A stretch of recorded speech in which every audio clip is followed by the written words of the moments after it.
Assalamualaikum warahmatullahi wabarakatuh dan selamat sejahtera kepada murid-murid yang disayangi. Jumpa lagi kita untuk pertemuan bagi pembelajaran yang seterusnya bersama saya Cikgu Rizal Ismail bagi mata pelajaran Bahasa Melayu Penulisan. Hari ini kita nak belajar tentang apa ya?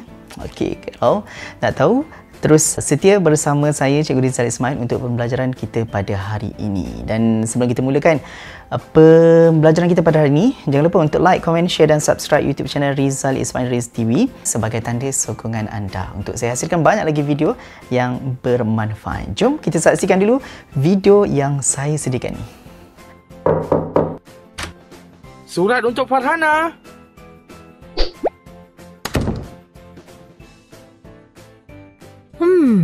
Mary ingin buat majlis hari jadi. Ada sesuatu yang tidak betul pada kad jemputan ini. Kesalahan tanda baca. Tidak ada huruf besar, koma dan nokta. Kesalahan ejaan, kesalahan imbuhan dan kesalahan struktur ayat. Baiklah murid-murid, kita teruskan pembelajaran kita pada hari ini untuk Bahasa Melayu Penulisan, kesalahan dalam struktur ayat. Baik, kita tengok satu persatu. Dan sebelum tu saya minta pada murid-murid untuk bersedia dengan buku teks jilid 2, muka surat 24. Kita nak tahu dulu apa itu struktur ayat.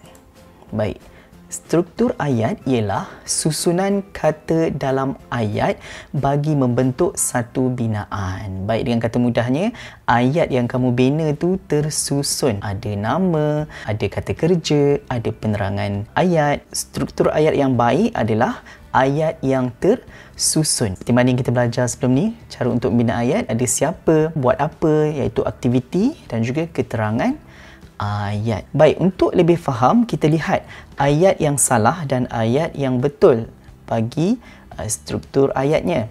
Baik, kita tengok ayat yang pertama. Rumah itu di atas bukit, tidak ada penghuninya. Kalau kita baca pun dengar macam pening sikit kan. Okey, jadi ayat yang betul, rumah di atas bukit itu tidak ada penghuninya. Struktur ayat tu lebih tersusun. Seterusnya, yang kedua, bangunan itu yang tinggi ialah Menara Kuala Lumpur.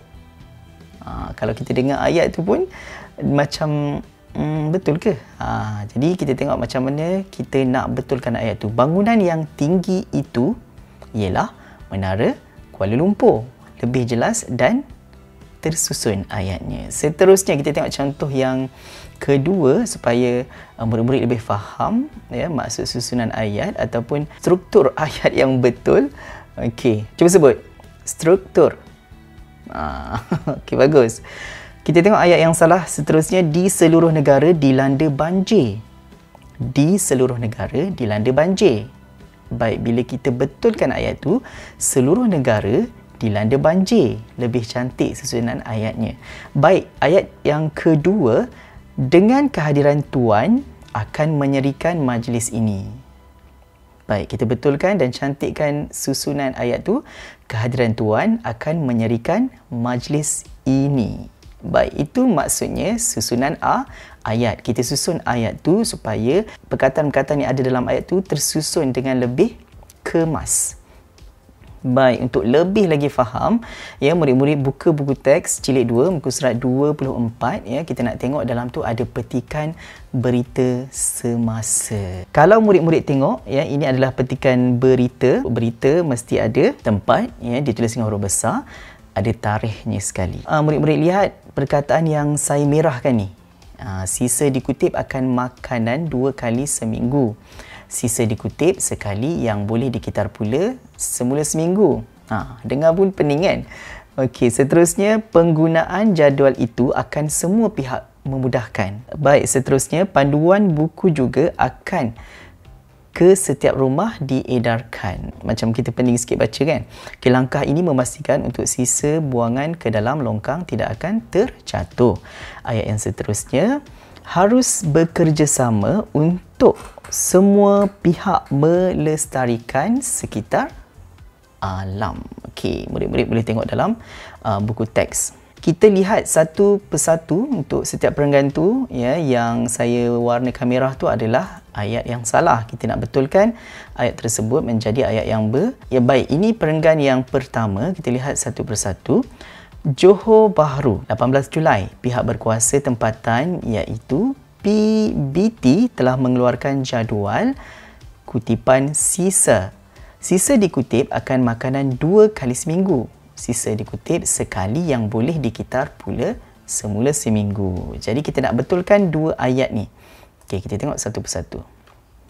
Saya nak ingatkan sekali lagi, murid-murid boleh rujuk buku teks jilid 2, muka surat 24 tahun 3 untuk lebih faham lagi. Okey, perenggan yang pertama, kita lihat ayat yang salah tadi. Sisa dikutip akan makanan 2 kali seminggu. Baik, bila kita betulkan ayat tu, dia akan menjadi sisa makanan akan dikutip 2 kali seminggu. Baik, jelas?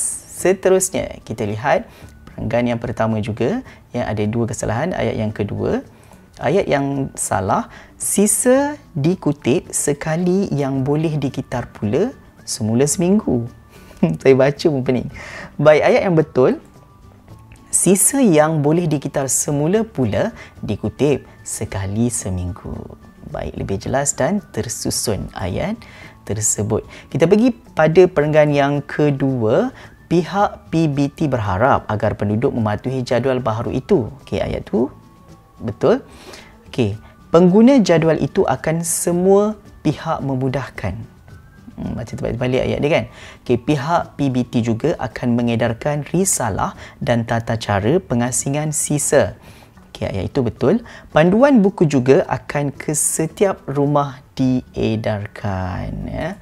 Baik, kita nak betulkan satu persatu ayat tersebut. Baik, ayat yang salah, pengguna jadual itu akan semua pihak memudahkan. Baik, bagaimana kita lihat ayat apabila betulkan ataupun disusun dengan struktur ayat yang betul. Pengguna jadual itu akan memudahkan semua pihak. Itu ayat yang betul. Perenggan yang kedua, ayat yang seterusnya. Okey, ayat yang salah, panduan buku juga akan ke setiap rumah diedarkan. Okey, ayat yang betul, panduan buku juga akan diedarkan ke setiap rumah. Kita tengok perenggan yang ketiga. Okey, perenggan yang ketiga, pada hari kutipan, pengguna hanya perlu meletakkan sisa buangan di tepi tong sampah. Ya, di tepi tong sampah. Langkah ini memastikan untuk sisa buangan ke dalam longkang tidak akan terjatuh. Jumlah sampah yang dibuang ke tapak pelupusan sampah juga dapat dikurangkan. Harus bekerjasama untuk semua pihak melestarikan sekitar alam. Kita lihat bagaimana ayat ini kita nak betulkan. Ayat yang salah, langkah ini memastikan untuk sisa buangan ke dalam longkang tidak akan terjatuh. Ayat yang betul, langkah ini untuk memastikan sisa bangunan tidak akan terjatuh ke dalam longkang. Itu ayat yang betul.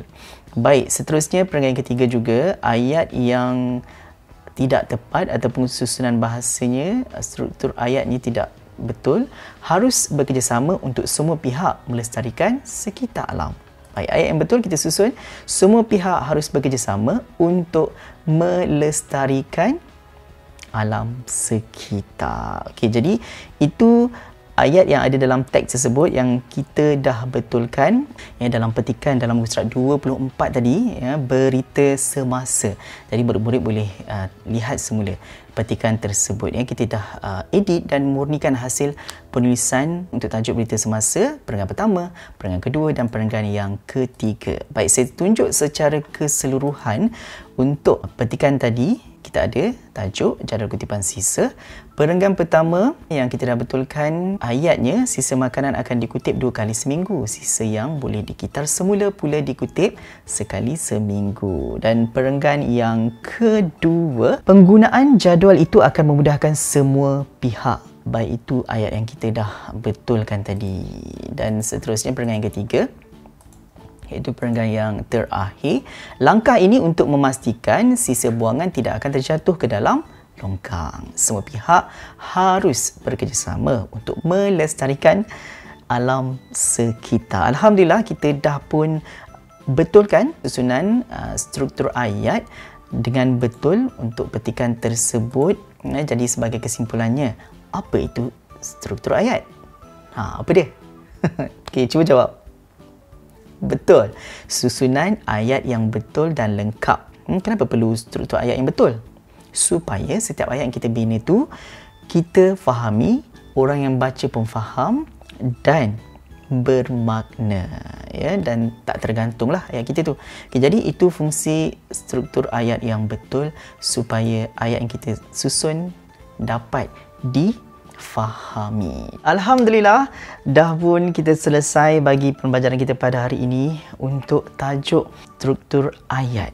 Jadi saya harap semua faham dan jelas bagaimana untuk kita memastikan setiap ayat yang kita bina tu betul, tepat, mudah difahami dan tak berterabur lah, maknanya tak tergantung ayat yang kita bina tu. Sebagaimana yang kita dah belajar sebelum ni, cara membina ayat yang lengkap. Jadi pada murid yang belum lagi tengok video mudahnya membina ayat, boleh tengok video yang sebelum ni untuk lebih faham bagaimana cara untuk bina ayat dengan struktur ayat ataupun susunan ayat yang betul.